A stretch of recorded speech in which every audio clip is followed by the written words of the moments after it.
네, 안녕하세요. 최승윤 작가입니다. 오늘은 갈등이 허용되는 내면 만들기에 대해서 이야기해 보도록 하겠습니다. 간혹 우리는 착각하게 되는 경우가 많이 있습니다. 우리가 내부에 갈등이 생기는 경우가 많습니다.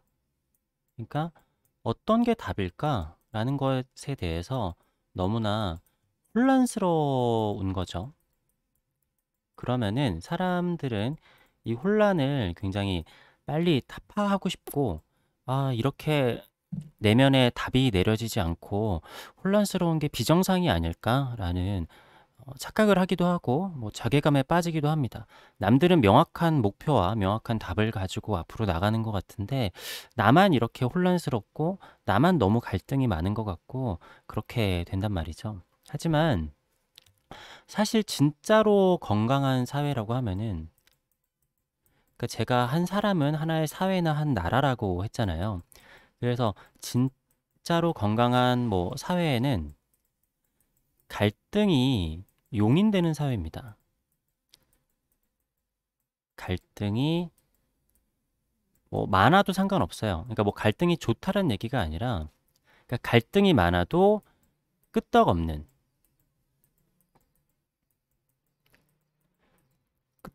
사회가 어떻게 보면은 가장 이상적이라고 뭐 볼 수도 있겠죠.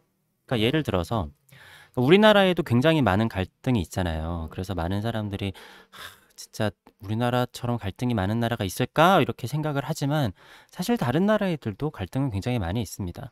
뭐 미국 이번에 대선을 봐도 그렇고 어떤 나라든 갈등이 있는데 갈등이 있느냐 없느냐가 문제가 아니라 국가의 뭐라고 해야 될까요? 국가의 체력이라고 해야 될까요? 그러니까 우리가 이번에 코로나를 겪었지만 우리나라는 코로나를 좀 일찍 극복을 했잖아요. 그래서 국가의 체력이 있다 이런 식으로 이야기를 하는데, 자, 이러한 국가의 체력이 없고 갈등이 생기면은 이게 연약한 나라 같은 경우에는 바로 내전이 일어나는 경우들이 생각보다 굉장히 많이 있습니다. 우리나라는 한 몇십 년 동안 이상 내전이 없었죠. 근데 아직까지도 세계의 많은 나라들이 내전이 많이 있는데 뭔가 갈등이 생겼을 때 그냥 그래, 너 죽고 나 죽자 해가지고 총 들고 싸우는 거예요.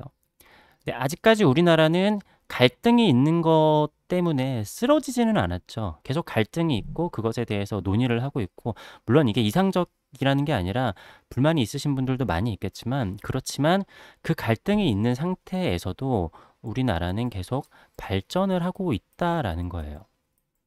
경제가 무너지거나 사회가 무너지지 않고 그 체계에서 발전을 계속 지속하고 있어요. 물론 이 갈등이 심해지면은 그게 안 될 수도 있겠죠. 자, 그러다 보면은 많은 사람들이 그럽니다. 그러면은 갈등을 없애는 게 최선이 아니야? 라고 생각을 하게 되면 어떻게 되냐? 독재가 나오게 됩니다. 많은 사람들이 그렇죠. 많은 사람들이 뭐 겪어본 사람이 없으니까. 뭐 김일성이 이렇게 북한의 정권을 잡았을 때 자기 내부에 있는 갈등들, 그러니까 자기가 권력을 잡기 위해서 상대방의 갈등을 용인하게 되면은 그 사람이 치고 올라올 거 아니에요. 그래서 내전이 벌어질 수도 있으니까 그거를 싹을 잘라버립니다. 그러니까 일제가 우리를 통치했듯이 바로 여기저기다가 감시원들 배치를 해놓고, 뭐 지금도 그렇다고 하잖아요. 당을 욕하게 되면 쥐도새도 모르게 잡아갈 수 있는, 뭐 일당 독재를 하던 뭔가 사상의 독재를 하던 뭔가 하나의 독재를 하는 겁니다. 이것만이 옳은 거고, 뭐 이렇게 생각할 수도 있겠죠. 야, 내전이 일어나면은 더 큰 피가 흘릴 수 있으니까 내가 그거를 방지하는 거야 라고 해서 미리 그냥 다 숙청시켜버리고, 갈등이 있어서 이렇게 두 개의 세력이 있습니다. 이렇게 두 개의 세력이 싸워요. 물론 이거는 나중에 더 갈라지고 갈라지는데, 그랬을 때, 이 안에 있는 사람들은 이 안에 있는 사람들이 합리적인 것처럼 보이고 정답인 것처럼 보여서 이쪽만 없어지면은 좋은 세상이 올 것 같지만 사실은 그렇지 않습니다. 이렇게 사라진다고 하더라도 다시 여기서 나뉘어져요.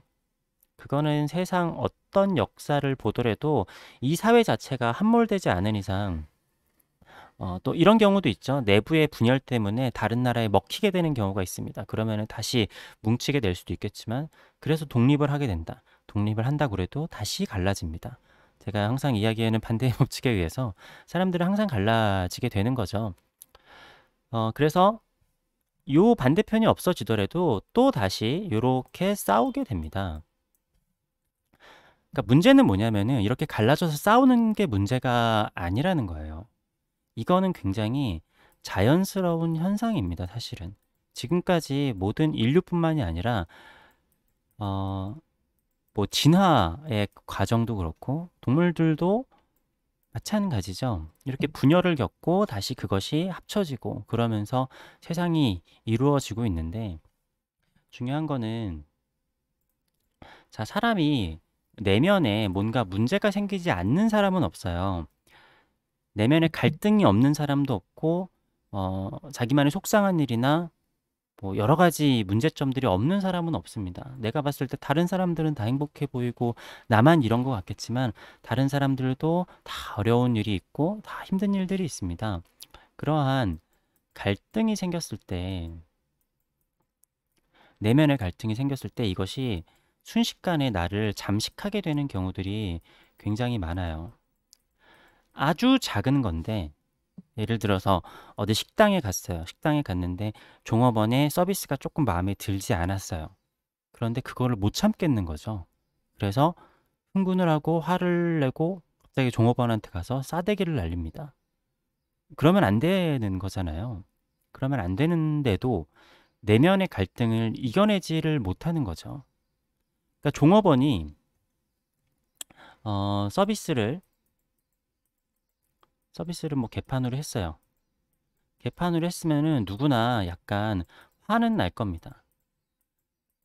누구나 화는 나겠죠. 그리고 좀 잘못했다라고 하면은 그거를 정당하게 얘기를 하고 좀 클레임을 걸 수도 있겠죠. 그런데 이 화의 정도에서 내가 뭐 법이 있다라고 하면은 법 내에서 이거를 해야 되는데 사람을 때렸다라고 하면은 이거는 다시 생각해도 내가 그 다음에 경찰서 가가지고 어 뭐 여러 가지 안 좋은 일들이 생길 텐데 하면은 안 되는 일이잖아요. 근데 이 상황에서 이성을 잃는 거죠.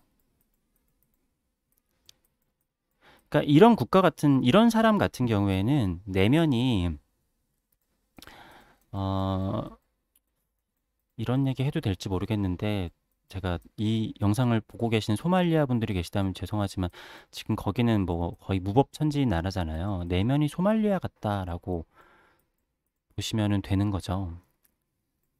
자, 그나마 우리나라는 이 정도 됐을 때 때리잖아요. 아마 소말리아였으면은 이 정도 되면은 화가 나서 총으로 쏴 죽였을 수도 있습니다.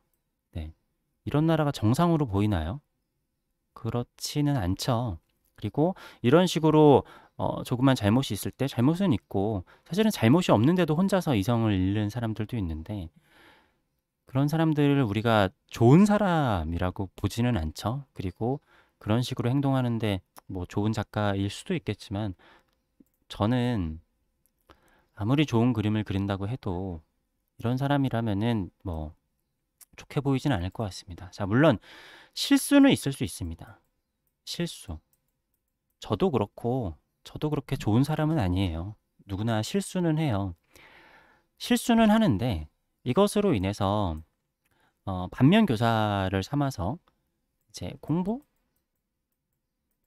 그리고 학습을 하게 되는 거죠. 학습을 해서, 아, 이렇게 되면은 하면 안 되겠구나라는 것을 해서 성장을 할 수도 있습니다. 사실 사람들은 다 그래요. 그러니까 너무나 좋은 것만 겪고 좋게 자라서도 잘 될 수도 있겠지만 사실은 어느 정도 실수를 하고 아, 내가 이러면 안 되겠구나 해가지고 성장을 해나가야 되는 거죠. 근데 때마다 내가 실수를 했는데 또 어떤 경우에는 내가 실수를 했는데 내가 화가 나요. 괜히 아, 내가 실수했는데 창피하고 해가지고 오히려 화를 내는 경우도 있습니다. 그런 경우 사실 많죠. 괜히 얼굴이 화끈거리고 해가지고. 근데 그러면은 안 되겠죠. 그러니까 사람이 내면에 자, 수많은 갈등이 있습니다. 자, 갈등이 많다라는 거는 어떻게 보면은 다양성이 있다라고도 볼 수 있어요. 우리는 형제끼리도 싸우잖아요. 어떻게 보면은 유전적으로 봤을 때는 나랑 가장 유전적으로 닮아 있는 형제임에도 우리는 싸운다는 말이죠. 그러니까 비슷함 안에서도 사실은 다양성이 있는 거예요. 다양성이라는 것은 없을 수가 없는데 내면에 이 다양성의 반대는 이제 독재가 될 텐데 독재가 된다라는 건 제가 굉장히 많이 말씀드렸지만 이것은 거의 문화예술의 발전과 반대에 위치한다라고 볼 수가 있습니다. 내면이 독재가 됐고 사회가 독재가 되어 있는데 거기가 예술적으로 발전을 한다라고 하는 거는 힘들겠죠. 네. 뭐 이것에도 반론을 뭐 저런 데도 있고 저런 데도 있고 저런 데도 있는데라고 하실 수도 있겠지만 제가 이거 뭐 다 말씀드릴 수는 없으니까. 자, 근데 이거 뭐 자주 말씀드렸기 때문에 다 이해하실 거라고 봅니다. 그래서 이게 굉장히 어려운데 음, 사실 저도 못해요. 뭐 제가 성인군자가 아니라서 제가 그런 얘기 한 적 있잖아요. 산속에 올라가서 근심 걱정 없고 세상과 단절된 상태에서 마음을 수양하는 건 어떻게 보면은 쉬울 수도 있습니다. 네. 내가 그냥 마음만 바라보면 되니까. 근데 현실 세계에 내려와서 도시에서 돈도 벌어야 되고 옆에 사람이랑 싸우고 막 차들은 빵빵거리고 막 여러 가지 갈등이 있는 상태에서 내면의 뭔가 평화? 네, 제가 잠깐 얘기하다가 전화가 와서 까먹었는데 그 내면의 평화를 찾는 게 어, 더 어려울 수도 있는 거죠. 이렇게 여러 가지 갈등들이 더 많이 있을 때. 아무튼 이러한 갈등의 용인이 되려면은 이런 표현이 될지 모르겠는데 내면이 넓고 다양성을 이제 수용할 수 있는 그러니까 사회적 구조가 필요하겠죠. 그러니까 뭐 이렇게 뭐랄까 이제 갈등이 생기면은 그냥 바로 총을 들고 쏴 죽이는 거는 그 사회의 그 구조 아니면은 체계가 없는 거잖아요. 근데 선진국 같은 경우에는 뭔가 갈등이 생겼을 때 그거를 체계적으로 풀어 나갈 수 있는 그런 제도가 있죠. 네. 근데 그런 게 없는 나라들일수록 이제 개발도상국이나 갈등이 용인되지 않는 나라일 텐데 그렇게 되면은 그런 데는 또 독재들이 많이 일어나죠. 아무튼 이것을 사람의 내면으로 봤었을 때 음, 작가나 이제 문화예술을 하는 사람이라고 하면은 내가 시나리오를 만든다고 했었을 때 영화에서 착한 사람만 나올 수 없잖아요. 별의별 이상한 놈들이 다 나오고 입체적인 악당들도 나오고 빌런들도 나오고 이상한 사람들도 많이 나오고 해야지 그 이야기가 재미가 있을 텐데 내 내면에는 그냥 갈등도 없고 뭔가 그냥 착한 사람들 몇몇 명만 살고 있으면 얘기가 너무 재미가 없겠죠. 그렇기 때문에 특히 예술을 하는 작가들 같은 경우에는 내면에 굉장히 많은 것들이 일어나고 이 갈등이라는 것을 뭐 일부러 만들어야 되는지는 모르겠지만 아무튼 갈등 같은 것에 대해서 그걸 극복을 하고 자기 내면에 있는 많은 갈등들을 찬찬히 살펴보고 그것들에서 또 스스로 배우기도 하고 하는 것이 굉장히 중요하다라고 생각을 합니다. 그것이 약간 좋은 사회나 국가 아니면은 좋은 한 사람을 만들어 가는데도 되게 중요한 일이라고 생각을 합니다. 네, 오늘 여기까지입니다. 감사합니다.